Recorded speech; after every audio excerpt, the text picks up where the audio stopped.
talk about what it really means for a marketing group to go all in on social and how they did it at Keen. Please welcome Jeff Snow. Thank you. All right, so everybody, let's take a moment and think back to 2018. You can close your eyes, take some deep breaths, whatever you need to do. There was the royal wedding. It was a lovely affair. All should have been there. There was an 11-year-old who yodeled his way into the hearts of America. Maybe you were having a debate about whether you heard Yanni or Laurel, right? Or whether or not that debate is even worth time. And somebody scared the shit out of the entire population of Hawaii with threat of ballistic missile strike, right? So now, thinking about 2018, think about the planning we were doing for 2019, right? We're all there, all the business cases, all the budget work, all the forward thinking, right? We've all been in that moment where we have that beautiful, beautiful body of work to put forward, and then the pivot comes. All of it goes out the window, have to start over. And so for Keen, that's what we're gonna go into because that happened to me. And my name's Jeff Snow. I run social marketing, like Steve said. I work on brand communications, brand strategy. And for those of you that don't know Keen, we're a footwear company.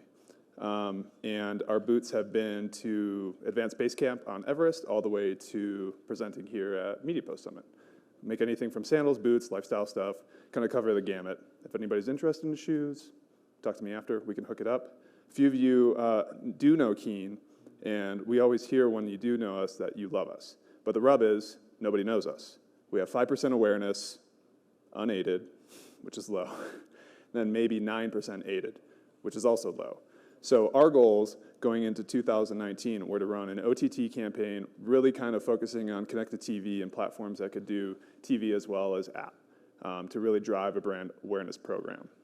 The goal was to build a brand halo using video.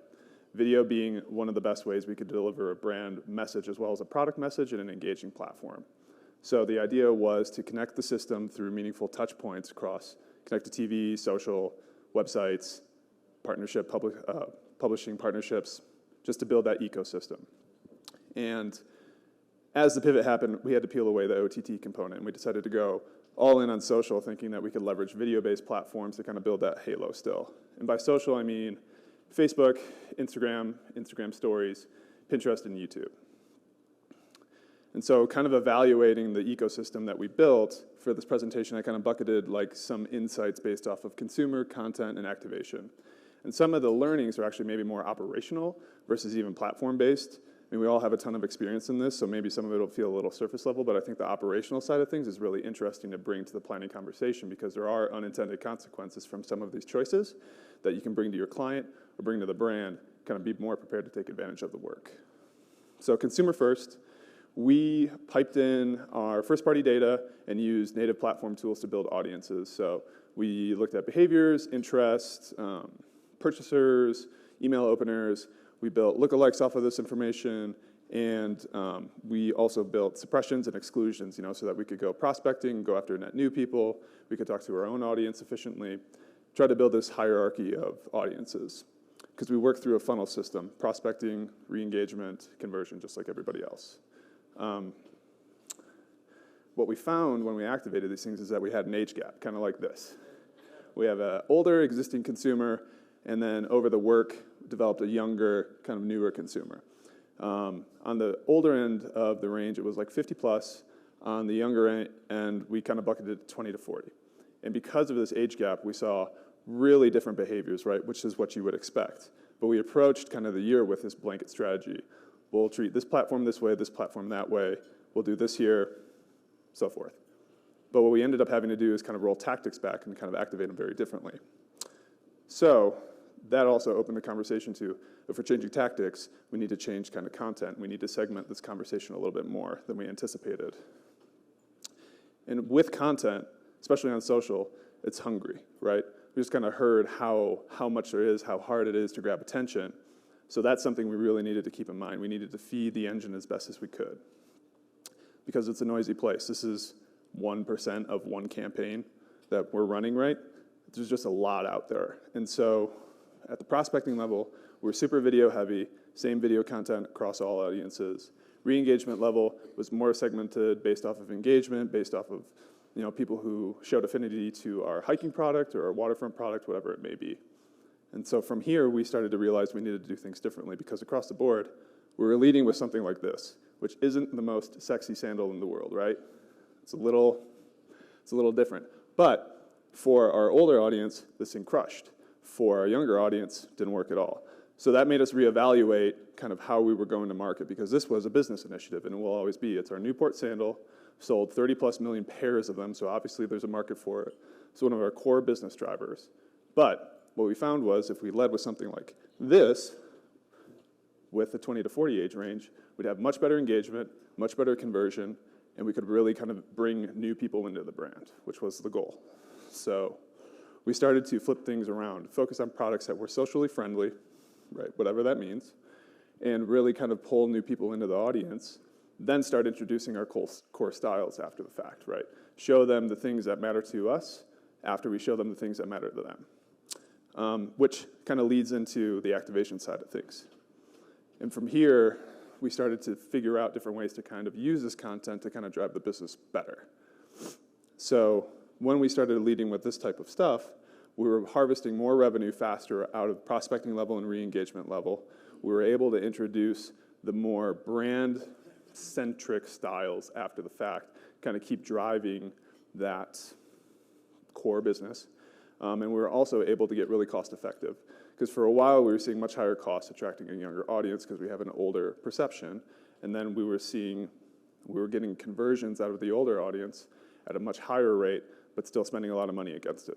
So we kind of flipped it around. We stopped prospecting, or we stopped using the video content, we stopped using the re-engagement content on the older audience at all. We only showed them sales-oriented messaging. And that enabled them to get to the site, get to the shopping experience much faster without us wasting dollars. And then we were able to use this to get younger people in, start moving down that cost. The other thing that started to happen for us is with the investment into social at the rate that we were seeing a dramatic rise in mobile traffic, right? Not to be, or to be expected, but keenfootwear.com isn't the best mobile optimized site. And after the decision was made to do this, we realized that we needed to really think about what are the mobile enhancements we need on our own platforms that can help take more revenue or more email signups, more things, more people out of these audiences, and put them into our database, make them customers, make them passionate for us, right? That's a consideration that hadn't been talked about before because, you know, we make the decision to jump into the media dollars. You don't really know how it's going to work out all the time. And I think that's one of the interesting learnings is thinking about the causal effects down the road, excuse me, from making this choice. Oops. And what actually ended up happening from a halo standpoint is the 15-second videos, 6-second videos, all the things we were putting out there really started driving these effects outside of channel, right? We could see the clicks, we could see the conversions, but there was a lift in search, there was a lift in all these ancillary channels that weren't necessarily part of the strategy. So I think it's really interesting to think about it as, you know, if you're going heavy in video, do you have the right SEM tactics in place? Do you have the right welcome streams in place? Do you have the right segmentation strategy on the people coming in to make sure you're communicating with them as effectively as possible to retain them, right? Think about it as a nurture program. As soon as somebody buys, you want to make them a loyalist. So how do you do that? You nurture that passion.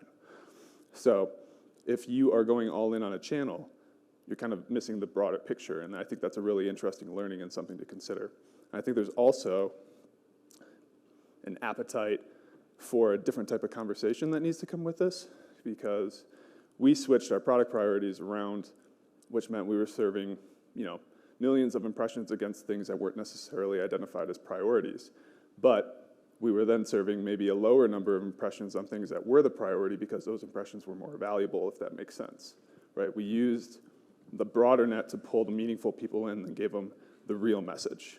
So kind of that prospecting to re-engagement to conversion, which worked for us. And we had to have a lot of educational conversations along the way, but they're still happening, as they always do. But we have much more of an appetite for kind of going down this path and exploring more of these kind of going all in activations or kind of hyper investments is maybe a better way to put it, to really kind of access net new people, drive awareness for Keen, and really kind of get more strategic and more tactical about how we grow our brand awareness. It's super top level, I know. It's pretty fast, a little conscious of time, but hopefully that helps. If you want to talk any more about it or you want some shoes, let me know. We'll talk after.